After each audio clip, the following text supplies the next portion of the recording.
আমি আপনাদেরকে সহযোগিতা করব, আপনারা আমাকে সহযোগিতা করবেন। বাধাহীনভাবে উন্নয়ন কর্মকাণ্ড অব্যাহতভাবে আমি পরিচালিত করব। আপনারা আমার নির্বাচনে সবাই যার যার সাধ্যমতো কাজ করেছেন, চেষ্টা করেছেন, ভোট দিয়েছেন, অন্যকে ভোট দেওয়ার জন্য উৎসাহিত করেছেন। আমি আপনাদের যে কোনো বিষয়ে, যে কোনো সমস্যা আমি আপনাদের পাশে থেকে আপনারা যদি আমাকে জানান, আমি অগ্রাধিকার ভিত্তিতে সেগুলোকে আমি সমাধান করার চেষ্টা করব।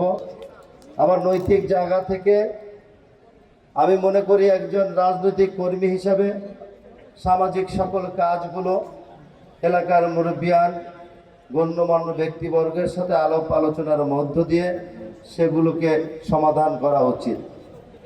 আমি আপনাদের কাছে কৃতজ্ঞ আছি, ভবিষ্যতেও থাকব।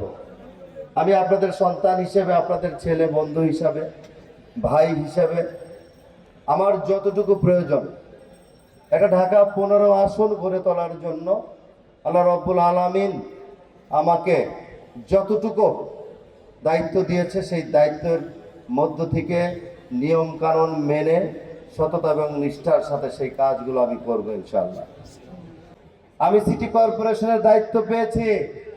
সিটি কর্পোরেশনের 54টি ওয়ার্ড, 26টি থানা দায়িত্ব গ্রহণ করে আমি আমার সিটি কর্পোরেশনের সাধ্য যতটুকু আছে সেই সাধ্য মতো আমি আমার জনগণের পাশে থেকে আমি তাদেরকে উন্নয়ন, মশা মাছি, বজ্র ব্যবস্থা, জলাবদ্ধ ব্যবস্থা যতটুকু আমার করণীয় আমি সেটা করে যাব। আপনারা আমাকে সহযোগিতা করবেন। আমি আশা করি একটি এলাকার উন্নয়ন কর্মকাণ্ডকে এগিয়ে নেওয়ার জন্য শুধু একজন মেয়র কিংবা প্রশাসন কিংবা এমপি কিংবা কাউন্সিলের পক্ষে সম্ভব নয়, যতক্ষণ না পর্যন্ত প্রতিটি ওয়ার্ডের এলাকার জনগণের সহযোগিতা না থাকবে। আমি আপনাদেরকে সহযোগিতা করব, আপনারা আমাকে সহযোগিতা করবেন। যেখানে কোনো বাধা থাকবে না, বাধাহীনভাবে উন্নয়ন কর্মকাণ্ড অব্যাহতভাবে আমি পরিচালিত করব ইনশাআল্লাহ। জনগণ ম্যান্ডেট দিয়েছে 5 বছর বিএনপি রাষ্ট্র পরিচালনা করবে। জনগণ আবার পুনরায় যাকে ম্যান্ডেট দিবে তারা আবার রাষ্ট্র পরিচালনা করবে। এটা একটা আমাদের অঙ্গীকার। আমরা চাই বাংলাদেশের মাটিতে রাজনৈতিক স্থিতিশীল পরিবেশ বজায় থাকুক। কেউ অগণতান্ত্রিকভাবে যাতে এই বাংলাদেশের ভৌগোলিক অবস্থানকে অস্থিতিশীল করতে না পারে সেদিকে আমাদের সকলের সজাগ থাকতে হবে।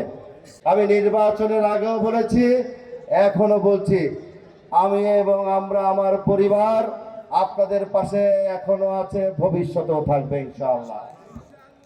আপনারা কখনোই মনে করবেন না যে আমি ঢাকা 15 আসন থেকে অনেক দূরে হয়তো বা সরে গেছি, এই বিষয়টি কখনো আপনারা ভাববেন না। আমার কর্ম ব্যস্ততাটা বেড়ে গেছে, সেটি হতে পারে।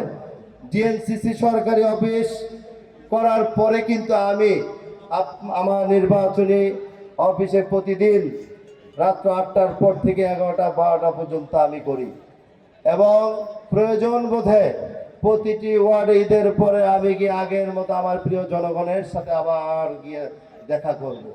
মসজিদ মাদ্রাসায় যেখানে গিয়ে আমি নামাজ আদায় করেছিলাম, আমার প্রিয় মুসল্লিদেরকে আমি কথা দিয়েছিলাম, প্রিয় এলাকাবাসীকে আমি কথা দিয়েছিলাম, পুনরায় নির্বাচনের পরে আমার দল যদি রাষ্ট্র পরিচালনার দায়িত্ব পায় আমি আপনাদের সাথে আবার নামাজ পড়ে আপনাদের সাথে কুশল বিনিময় করবো ইনশাআল্লাহ। সেটি অব্যাহত থাকবে। ঈদের পরে সেই রুটিন করে আমি আপনাদের মাঝে প্রতিটি ওয়ার্ডে আবার আপনাদের সাথে কুশল বিনিময় করবো ইনশাআল্লাহ। আপনারা ভালো থাকবেন। আপনাদের পরিবারের সদস্যদের আল্লাহ যাতে সুস্থতার সাথে নেক হায়াত দান করে। বাংলাদেশ সহ ঢাকা 15 আসনের এবং আজকে যারা ইফতার মাহফিলে অংশগ্রহণ করেছেন সকলকে যাতে আল্লাহ হেফাজত করে।